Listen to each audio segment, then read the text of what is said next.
Hello friends, good morning. जय जगन्नाथ। तो आज संडे थिला तो संडे रे मु उठिकी पूजा सारिकी चौरा पाखे पूजा करी मुर्ज पकईदेली।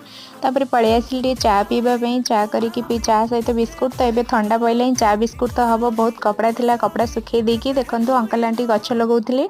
तापर पलि आसिली मैगी करने को। मैगी हो गला 2 मिनट। तो मैगी खाई सारी लंच रो प्रिपरेशन करने गली।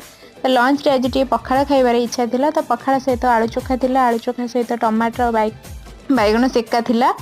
तो सेका सेकी चकटा चकटी कर खाइबा बाहर पड़ी खाई रेस्ट नहीं गली। तो सका गोटे फटो उठे फटो पोज देती। संध्या बेले बाहरी पड़ी टी वी मार्ट जेहेतु नुआ गोटे शॉपिंग मॉल खुलता तो सीटिकी बाहरी पड़ी देखूँ बहुत भल होता। तो माने प्राइस अनुसार कपड़ा बहुत भल थिला।